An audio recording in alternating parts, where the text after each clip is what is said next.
Okay, my story about my dad. I said I would do one because I did one about mom, so I'm going to do one about dad. Dad's cars were, well, I was a teenager in the 70s, so his cars were in the 60s or 50s, somewhere along that line. He loved Grand Prix, and so we had several. Our driveway looked like a used car lot, but the one he had two gray Pontiac Laprise, I think is what they call them. One was a 62, and that was the one that I drove, and the other was a 60. And I think that's the one he took and went on service calls with. His vehicles that he used for service calls had the back seat removed out of them and replaced with bunches of little drawers that he could keep all of his little stuff that he needed to work with in.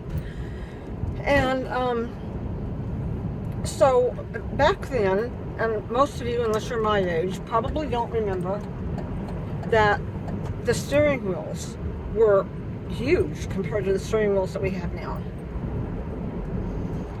And so that by the time I got in a car that had a steering wheel this size, I'm like, gosh, it felt like a bumper car, you know. The steering wheels are so small. So, anyway, that's beside the point. But he always fixed his cars, except for Mom's Ford station wagon. And I can tell you, she probably told you that if he did this to her car, she would beat the shit out of him. But, so they were just in the Grand Prix. And I can't remember the reason why he did this, but you had to have the key to turn it on. The key wouldn't start it. You had to reach up under the dash and push a button to turn the engine over and start it.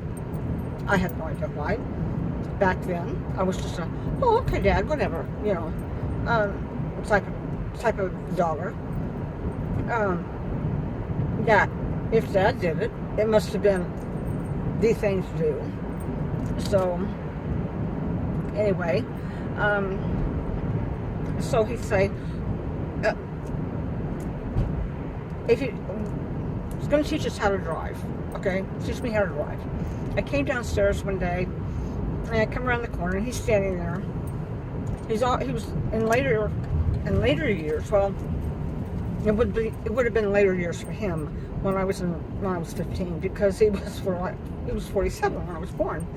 But in later years, he would always have a cup of coffee in his right hand. And in our dining room, there was a big picture window that overlooked the southeast, in the southeast direction from our house. And you could see the highway, and anybody that came around the corner from the intersection of 9 and 45, once they hit a certain point, you could see them from the kitchen of our dining room. So he's standing there, and he's deep in thought. And I come running downstairs, in high heels, no less. Can't believe I did that. And I come around the corner, and good God, nobody can park anymore. What's the deal with this anyway? Oh, Jesus. Okay, I'm in reserved parking, drive-through. Well, I'm going to have to. I'm at McDonald's, so not to get anything, but I was hoping to be able to upload this one at McDonald's on their own Wi-Fi. Maybe their Wi-Fi is faster than mine. The other video you saw, it took 13 hours to upload that thing. But anyway, back to Dad. I came around the corner, and Dad's like, Donna, I've been thinking. And I thought, oh no. And he says, I was thinking we would take the old girl out for a spin. That was his saying, out for a spin. That meant take your car and go out for a drive. And I thought that I would take you up to the high school football field and teach you how to, you could start there. You could drive around circles and you could learn how to at least maneuver the car and how it worked and so on and so forth. So I was like, oh my God, really? So we drive up to the high school and we get at the football field and I get out, we switch sides, and I I get over in the driver's seat and the dashboard is like to here in my line, sight. It's like I'm way down on the seat. I must have been shorter at the time, or else the seats are higher now. I'm not really sure which. So, oops. So, I get in the car, and I'm like, Dad, I can't see over the steering wheel. And he's like, well, I have a solution for that. And he digs in the back seat, and back then, the phone books, we had yellow pages, and we had white pages, and both of them were thick, because nobody had cell phones. So he gets two of those out, puts them in the seat, I sit on those, and I can at least see over the dash to drive. And so he says, now, a couple of things to keep in mind. When I say go, you press on the accelerator, and then when I say stop, you gently press on the brakes. And I said, okay. So, he said, okay, go. So I did. And he's like, you have to put it in park first. I'm like, or not park, just put it in drive first. I'm like, oh, okay, yeah, right, I knew that. And put it in drive and took off. Made several circles around the football field with Dad occasionally going, okay, stop.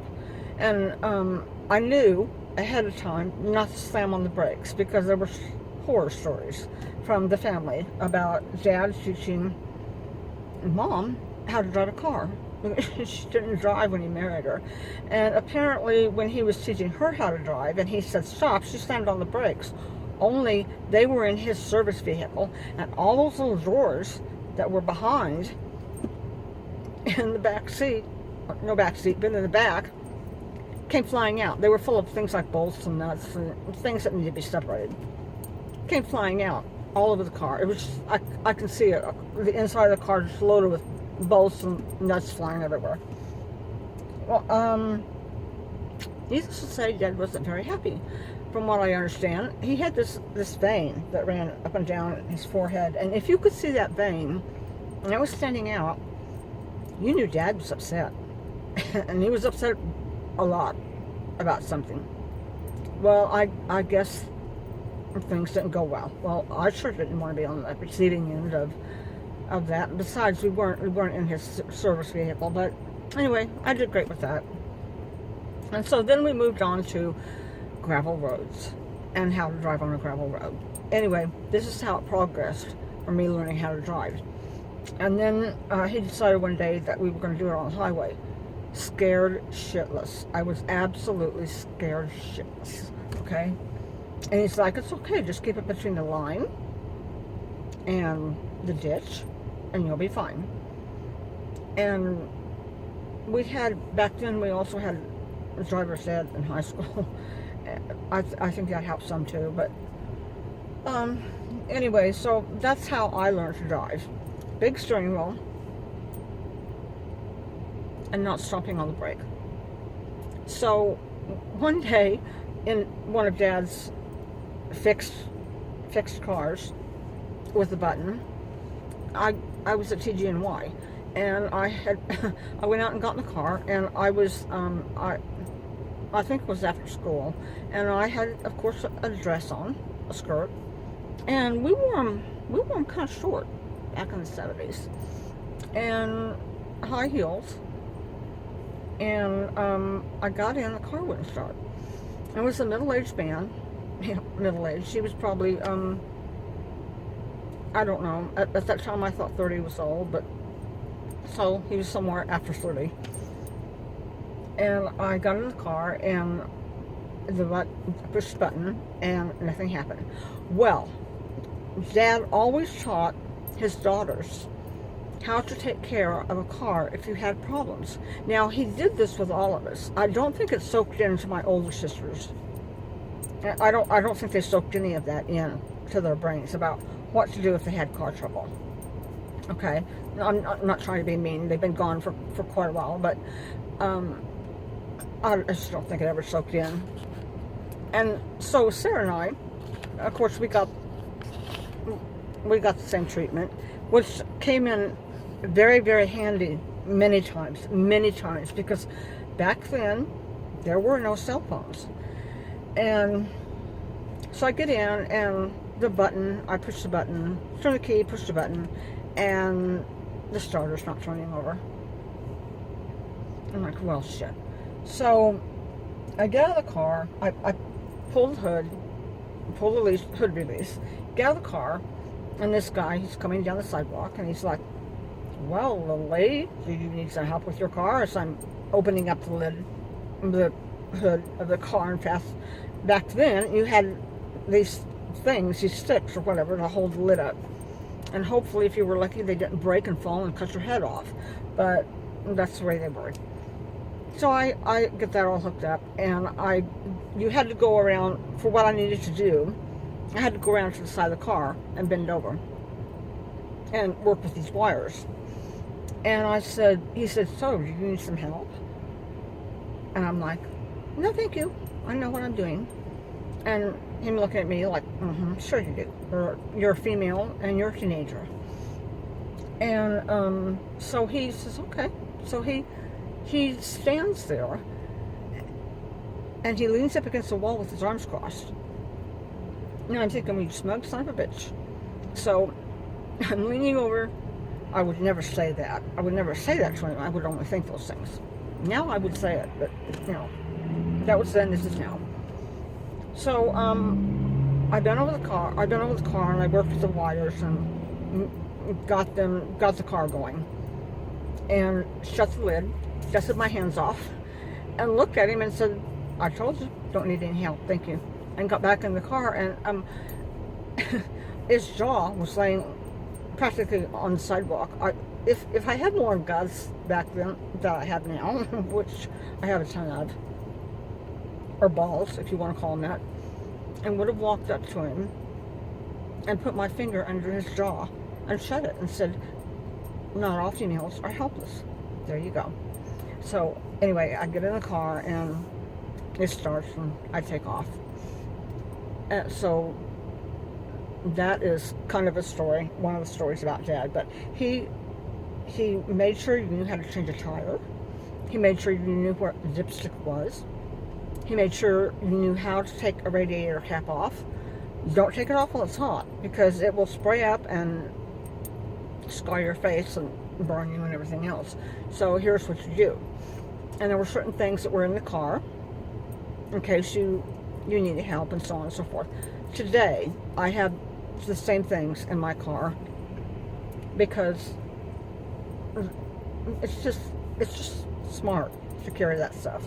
And Dwight puts them in there, along with flashlights and all kinds of other things in case I have trouble on the road. However, if I have trouble on the road nowadays, I don't get out and try to do anything to the car myself. I just pick up my cell phone and call somebody. So, and one thing Dad always said was, if you're on the road and the idiot lights, as some people call them, if the hot light comes on, it means the engine is overheating. And if you're on like a freeway or somewhere, back road, something, don't stop. Don't get out of the car. Just keep going. It's not worth it. If you ruin the engine on the car is not worth it. Trust me, they weren't worth it. But that happened to me one day on I-29 going home. We lived at Fairview, Dwight and I. We were married, and I was on my way home, and the red light comes on, and I'm thinking, oh my God, well, I'm not pulling over. Dad said not to do that. And I didn't have any idea where a payphone would be between where I was at and home, so I was just going to take my chances and see if it got me home. And it did. And I called Dad, and I told him that I thought I probably ruined his car and what had happened.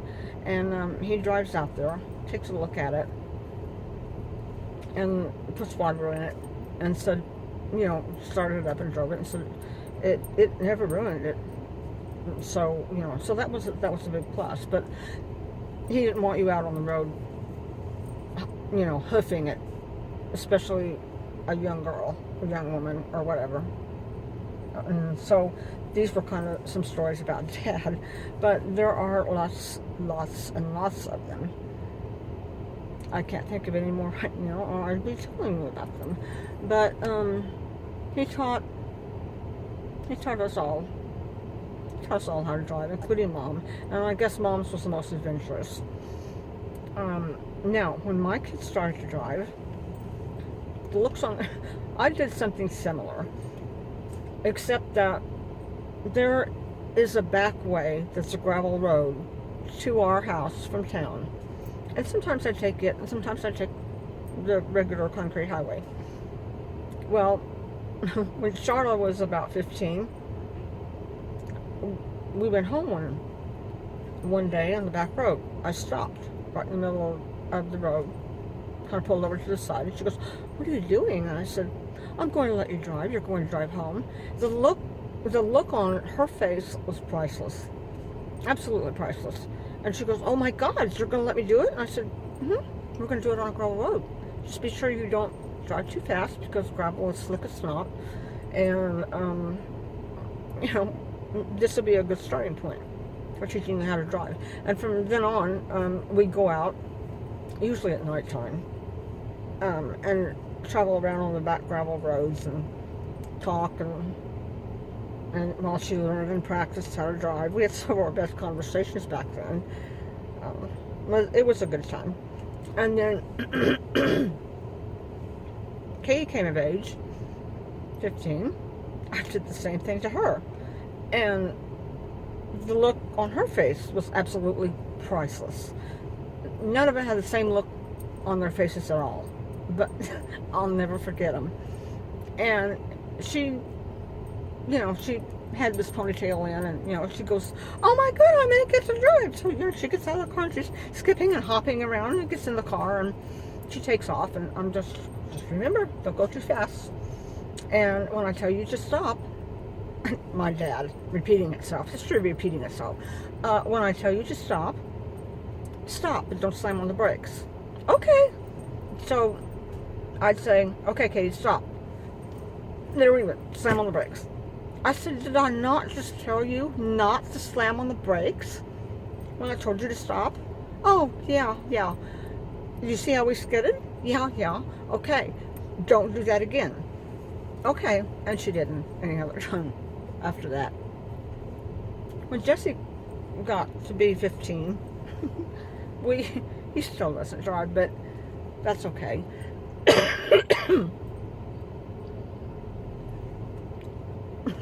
Maybe his was the best of all. And I stopped in the same place on the gravel road, and his eyes got, because, "My God, what are you doing?" And I said, "You're going to drive us home the rest of the way." "What?" And I said, "You're going to drive us home the rest of the way. So get out of the seat and come over here." And I opened up my door and got out, and he's still sitting over there in his seat. And I opened the door and I said, "Get out of the car and go get behind the wheel. You're going to take us home." Okay. So I think that my car had his fingerprint indentations in it. Because he was grabbing that wheel so tight that I actually could see the bones in his hand through his skin. The skin was so tight. But he did okay. And we had this rickety bridge that you had to go over that they've since, just recently in the last couple of years, removed. And we've been here for 26 years. I hated that bridge because it was just at just the right angle that you could not tell if anyone, except if it was nighttime and you saw lights, if anyone else was coming over the other side. So with him, I was like, "Okay, you need to move over as far as you can, Normally, you need to move over as far as you can in case somebody is coming over the hill. That was something Dad just pounded into my head over and over and over again. When you're going over a hill, stay to your right, because you never know who's coming over the hill on the other side that you can't see.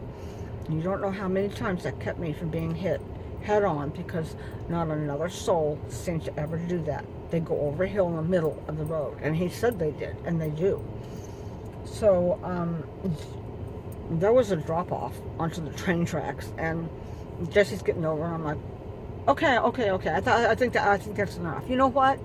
Just this one time, I don't see any lights tonight. Let's just move over to the middle of the road. It's scaring the shit out of me. So he does, and we get over the bridge, and I'm like, oh, thank God. And we made it home. Now, I can't remember which of the kids it was. It wasn't Charlotte. It had to be Jesse or Katie. Now, we had been out driving. Oh, it was Jesse. I had him drive into town, and it was a nightmare all the way. It was a nightmare. And I'm like, okay, a red light's coming up, so brake slowly and, stop. And he did, and he made it, but you could tell the poor kid was scared shitless. And so we make it back home. And after he goes inside, I literally drop to the ground and kiss it and go, oh my God, thank you, we made it home, oh my God.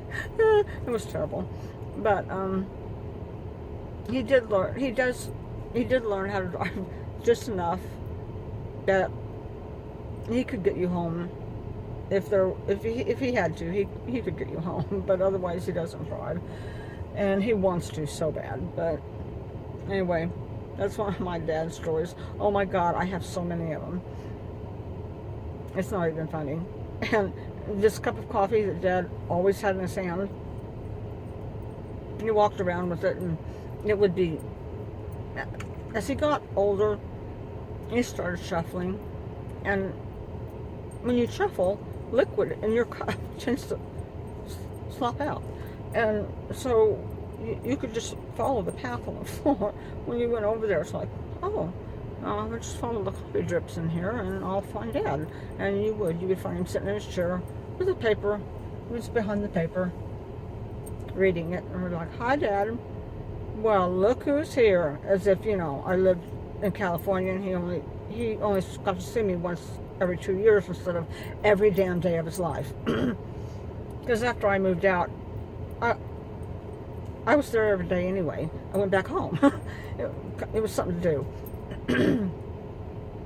Oh, and I think that day that I had the radiator problem, I had our dog.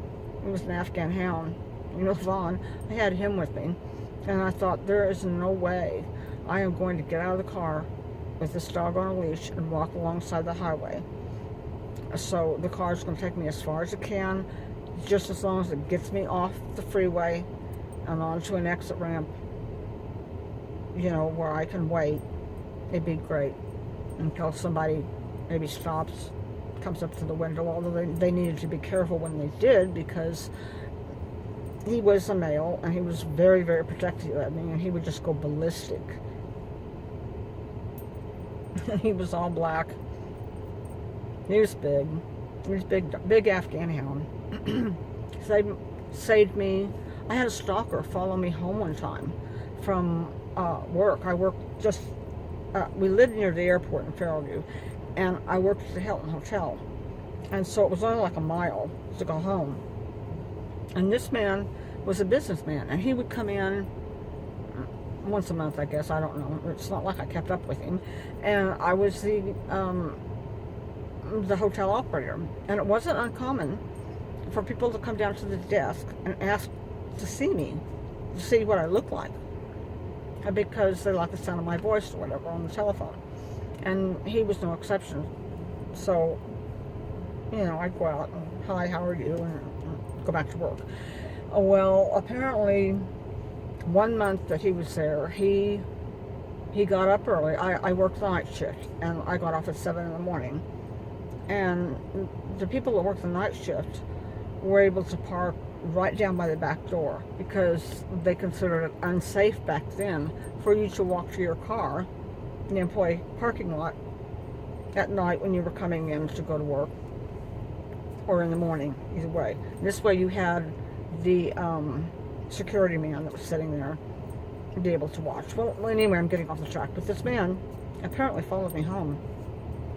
And the next time he was in town, I went home, and I was a day sleeper, so I was, and the windows were open. It was nice out. Must have been spring. And Levon starts going absolutely crazy. Now, this dog could go to the back door. There was half of the door was the window pane, and he could put his paws on top of the door frame. And as he did it, he would part the curtains that were there. And nobody, wherever we took him, nobody had ever seen his kind of a breed of dog before. And so he's barking and raising hell, and he's out there at the back door. And I'm terrified of answering a door when I'm home alone. I don't know where this comes from, but I won't answer it. And so I look out my bedroom window, which faces the street, and there's a car out there, and it's got the hood up on it, and I realize it's this man, and he had followed. He knew where I lived, so he waited a while, because it was in the afternoon, like early afternoon, and I just dropped to the floor, and I sat back by the window, and I'm just where he couldn't see me, and I am just frozen with terror. Oh my God! And tears are running down my eyes, and I'm thinking, this is it. He's going to kill me. This man is nuts. And Levon is out the back door. I already know what he's doing. I can see him in my mind. He's at the back door. He's up on his back legs, and he, like I said, he was all black, and I'm sure all those nice white long teeth were showing to this man. And the more the man rapped, the more the man rapped on the door, the louder and angrier Levon got, until pretty soon I hear him out there. So I peek around the corner, and I see that he's quickly putting the hood down. He's getting in his car, and he's leaving. So in my mind, Levon saved me that day, and I was still frozen, sitting on the floor frozen, tears running down my face.